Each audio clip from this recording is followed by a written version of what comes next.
Hello সবাই, কেমন আছো? আমি অনেক ভালো আছি। তো হাজারো বছর পর আজকে একটু রোদ বেরিয়েছে, বেশ মিষ্টি। তো আমরা খাওয়া দাওয়া করে নিয়েছি, দুপুরে খাওয়া দাওয়া হয়ে গেছে। এবার একটু যাব বাইরে রোদটাকে এনজয় করতে, একটু হাঁটাহাঁটি করতে। তো চলো তোমাদের একবার ওখানে নিয়ে গিয়ে তারপর আড্ডা মারছি। রোদ উঠলে চারিদিকটা কত সুন্দর হয়ে যায় দেখো। এমনি দিনগুলোতেও তোমাদের বাইরের বাইরেটা দেখাই, বাট আজকে রোদের কারণে খুব বেশি মিষ্টি লাগছে। তো অলরেডি আমরা বেরিয়ে পড়েছি। এই শীতে মনে হয় এই প্রথম এত তীব্র রোদ উঠেছে।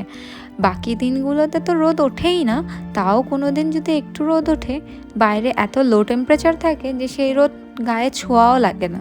তো বাঙালি ভাই, রোদ পোহাতে তো হবে শীতে। তো আমরা চলে এসেছি খালি একটা ময়দানে। এখানে শুধু খালি ময়দান নেই, এখানে রয়েছে 3-4টে পার্ক বাচ্চাদের খেলার জন্য। অলরেডি চলে এসেছি। আমি এখন একটা ফুটবল মাঠের মাঝখানে আছি। তো সবাই ওইদিকে রোদকে এনজয় করার জন্য আজকে অনেক লোক এসছে, অনেক মা বাবা বাচ্চাদেরকে নিয়েও ঘুরতে চলে এসছে। রোদ থাকলেও বাইরে টেম্পারেচার এখনও অনেক কম, 2 ডিগ্রির মতো রয়েছে। ঠান্ডাটা আছে, বাট রোদটাও ভাল লাগছে গায়ে। তো এখন বাজে দুপুর 2টোর মতো। তো খেয়ে দিয়ে যেহেতু আমরা চলে এসেছি, তাই অনেকক্ষণ রোদটাকে এনজয় করতে পারবো। আর প্ল্যানটাই সেরকম করে নিয়ে এসেছি। তো এখন আমি চলো একটু হেঁটে নিই। হেঁটে নিলে শরীরও ভালো থাকবে, মনও ভালো থাকবে। তো চলো হাঁটি, তারপর তোমাদের দেখাচ্ছি আশপাশে কি কি আছে। যেহেতু অনেকগুলো খেলার পার্ক রয়েছে, তাই আজকে অনেক মা বাবাই তাদের বাচ্চাদেরকে নিয়ে মাঠে চলে এসছে রোদে একটুখানি বাচ্চাদেরকে খেলাতে। কারণ ঠান্ডায় তো বাচ্চাদেরকে নিয়ে সেরকম কোথাও যেতে পারে না, তাই হয়তো আজকে রোদ দেখে তারাও ভেবেছে নিজেরাও গিয়ে একটু রোদটাকে এনজয় করে আসি, আর বাচ্চাদেরকেও বাইরে থেকে একটু খেলিয়ে নিয়ে আসি। তাই আজকে চারিদিকে অনেকগুলো বাচ্চাই ঘোরাঘুরি করছে।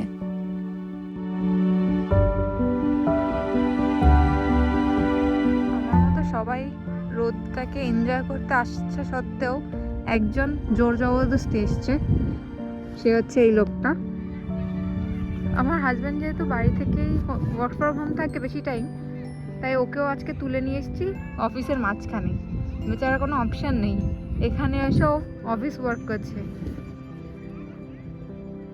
করুক, অফিসে কাজ করে নিই, ততক্ষণ আমি একটু ঘুরে নিই। আর রোদে হাঁটাহাঁটি করলে শরীর স্বাস্থ্য দুটোই ভালো থাকবে।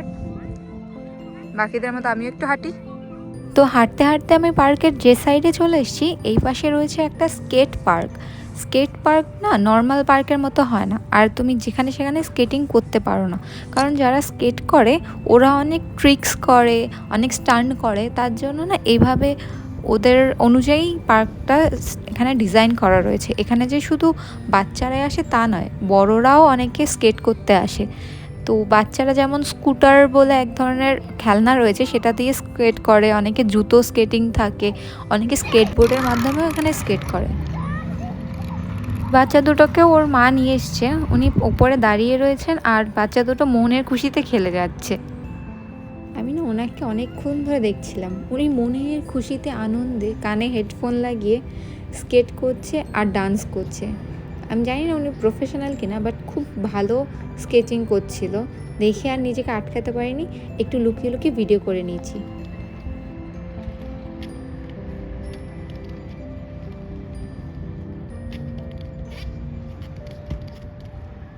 এছাড়াও একটা টিনেজার বাচ্চাদের গ্রুপ এসেছিল, যারা সবাই মিলে স্কেটবোর্ডে স্কেট করছিল আর স্টান করছিল। তো ওদের সামনে থেকে ভিডিওগুলো হয়তো ওরা আনকমফোর্টেবল ফিল করতো, তাই আমি একটু লুকিয়ে লুকিয়ে ওদের ভিডিও নিয়ে নিয়েছি। আর আমি যখন বসেছিলাম, আমার সামনে থেকে একজন স্কেটবোর্ডে স্কেট করতে করতে যাচ্ছিল, তাই ভাবলাম ওনার ভিডিওটাই একটু নিয়ে নিই। স্কেট পার্কটার পাশেই এই একটা গাছ দেখলাম, গাছটা দেখে তোমরাও অবাক হয়ে যাবে। গাছটার মধ্যে কমপক্ষে 100 জোড়া জুতো ঝুলিয়ে রেখেছে। যে বাচ্চারা বা যারা এখানে স্কেট করতে আসে, তারাই এখানে তাদের জুতোগুলো ছুঁড়ে ছুঁড়ে এখানে রেখে যায়। মজার সূত্রেই করে, বাট দেখতে থেকে মনে হচ্ছে যে জুতোর গাছ তৈরি হয়ে গেছে। দেখো কি সুন্দর না, কতগুলো জুতো এখানে। এত মিষ্টি রোদ, এত ঠান্ডা থাকা সত্ত্বেও কখন যে খুশিতে খুশিতে 2 চক্কর হেঁটে নিয়েছি নিজেই টের পাইনি। তো রোদ এখনও বাকি থাকা সত্ত্বেও আমাদেরকে তাড়াতাড়ি বাড়ি ফিরতে হবে, কারণ বরের হট করে অফিস থেকে মিটিংয়ের জন্য মেসেজ এসছে।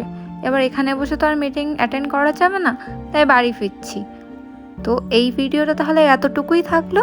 দেখা হবে কালকে একটা নতুন ভিডিওতে। ততক্ষণের জন্য সবাইকে টাটা।